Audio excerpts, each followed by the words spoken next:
যে আল্লাহ রাব্বুল আলামিন আমাদেরকে বিভিন্ন রকমের পরীক্ষা এবং প্রতিকূলতার মধ্যে ফেলেছেন, কিন্তু আমার বিশ্বাস যে আল্লাহ তাআলা এই প্রতিকূলতার মধ্যে ফেলে দিয়ে আমাদেরকে একাকী ছেড়ে দেননি। প্রতি মুহূর্তে আল্লাহর রহমত এবং নুসরত আমাদের শামিলে হাল ছিল, এটাই আমাদের বিশ্বাস এবং এটি বাস্তবতা। আল্লাহ কোরআন এই ব্যাপারে বিভিন্ন সাক্ষী দেয়। হযরত আবু বকর সিদ্দিক এবং রাসূল পাক সাল্লাল্লাহু আলাইহি ওয়াসাল্লাম যখন মক্কা থেকে মদিনার উদ্দেশ্যে হিজরত করছিলেন, তখনও বিভিন্ন প্রতিকূলতার মধ্য দিয়া সময় পার হয়েছে। হযরত আবু বকর সিদ্দিক বিচলিত হয়ে গেছেন, কিন্তু আল্লাহ রাসূল তাকে সান্ত্বনা দিয়েছেন, লা তাহজান ইন্নাল্লাহা মা'ানা। বিচলিত হওয়ার কিছু নেই, পেরেশানি আল্লাহ তাআলাই দেন এবং আল্লাহর নৈকট্যশীল বান্দাকে পেরেশানি দেন আল্লাহর আরো বেশি নিকটবর্তী করার জন্য। তো যদি আল্লাহর বান্দা আল্লাহর এই করিশ্মাকে সঠিকভাবে উপলব্ধি করতে পারে, এই নিগুড় বিষয়কে যদি আত্মস্থ করতে পারে, বুঝতে পারে, তাইলে তার জন্য প্রতিকূলতা এটা তার উন্নতি এবং অগ্রগতির সোপান, এটাই সে বিশ্বাস করে, এটাই সিঁড়ি।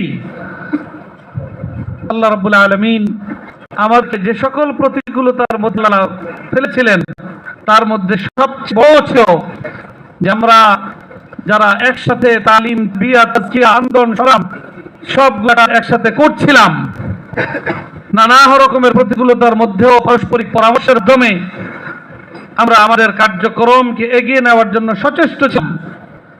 সেখান থেকে মাওলানা মামুনুল হক আমাদের কাছ থেকে দীর্ঘ 3 বছরের অধিক কাল বিচ্ছিন্ন ছিল।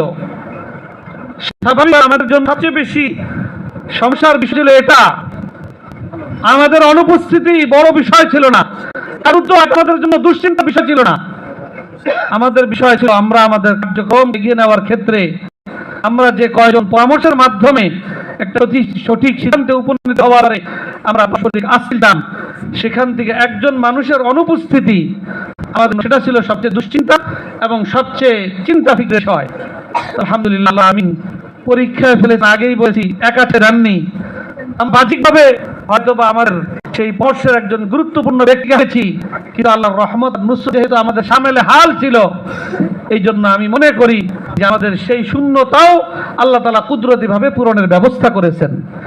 যার কারণেই এত সকল প্রতিকূলতার মধ্যে অত্যন্ত হিম্মতের সাথে, উৎসাহের সাথে, আগ্রহের সাথে আমরা আমাদের এই বিগত 3 বছর সব কিছুকে হাসি মুখে বহন করে আমাদের পথ চলা এক মুহূর্তের জন্য বন্ধ থাকেনি। আল্লাহ রাব্বুল আলামিনের দরবারে এই জন্য আবারও শুকরিয়া আদায় করতেছি। আল্লাহুম্মা লাকাল হামদু কুল্লুহু ওয়া লাকাশ শুকরু কুল্লুহু। রাসূল পাক সাল্লাল্লাহু আলাইহি ওয়াসাল্লাম যখন মক্কা বিজয় করে মক্কায় বিজয়ী অবস্থায় ঢুকছিলেন, আল্লাহ রাসূলের মুখে ছিল, উটের পিঠে চড়া ছিলেন, আল্লাহ রাসূলের কপাল নুয়ে একেবারে উটের কুহানের মধ্যে লাগছিল।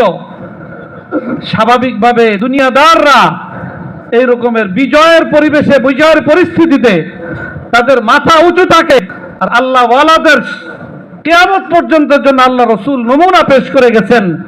যত বড় বিজয় তত বেশি নিজের মস্তককে অবনত করা, এটা হলো আল্লাহ রাসূলের শিক্ষা।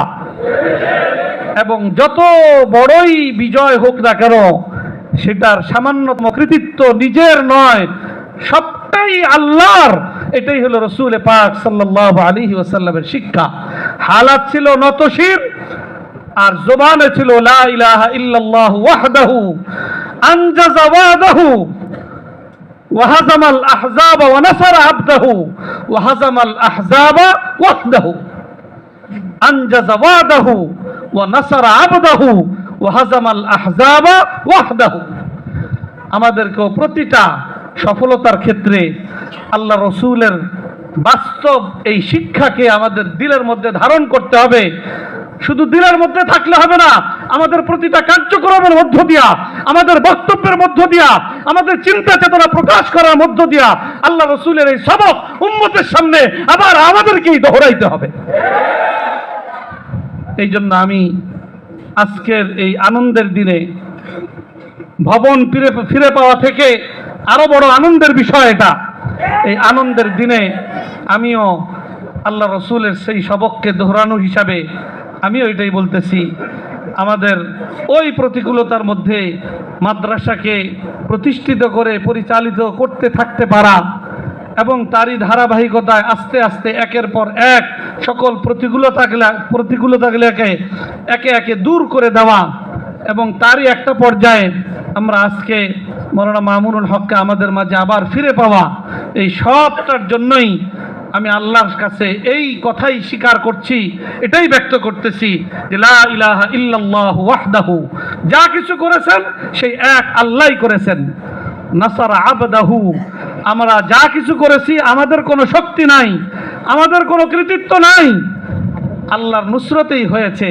ওয়াহাজামাল আহজাব ওয়াহদাহু, আল্লাহ তাআলা দুশমনদের মনোবল ভেঙে দিয়ে আল্লাহ রাব্বুল আলামিন আমাদের মনোবলকে চাঙ্গা করেছেন একমাত্র আল্লাহই। আমরা এই মনোভাব নিজেদের মধ্যে, এই ফিকির, এই চিন্তা আমরা নিজেদের মধ্যে যত বেশি ধারণ করতে পারবো, আমরা আমাদের সফলতার দিকে তত বেশি এগিয়ে যেতে পারবো। আল্লাহ রাব্বুল আলামিন আমাকে, আমার সকল সহকর্মীকে, মৌলানা মামুনুল হককে এবং আপনারা যারা আজকে এই মজলিসে উপস্থিত হয়েছেন আপনার সকলকে আল্লাহ রাব্বুল আলামিন রসুল পাক সাল্লাল্লাহু আলাইহি ওয়াসাল্লামের দেখানো, বাতানো, বাস্তবভাবে নমুনা হিসেবে পেশ করা এই সকল আদর্শ আমাদের জীবনে মজবুতভাবে ধারণ করে আমাদেরকে ইসলামের পথে, ইসলামের কালিমা উড্ডীন করার ক্ষেত্রে আমাদেরকে এগিয়ে যাওয়ার আল্লাহ তাআলা তৌফিক দান করুন। সর্বশেষ আমি এই গরমের মধ্যে, এই কঠিন প্রতিকূলতার মধ্যে আপনারা যে কষ্ট করে দীর্ঘ সময় থেকে কষ্ট করছেন, আপনাদের জন্য খুব সুন্দর ভালো ব্যবস্থাপনা করারও আমাদের হাতে নেই, বাকি এই কষ্ট আপনারা আন্তরিকতার সাথেই করছেন, কিন্তু আমরা যে পারছি না, আমাদের দিলের মধ্যে ব্যথা, এই জন্য আমরা আপনাদের কাছে দুঃখ প্রকাশ করছি এবং সকলের কাছে দোয়া চাচ্ছি।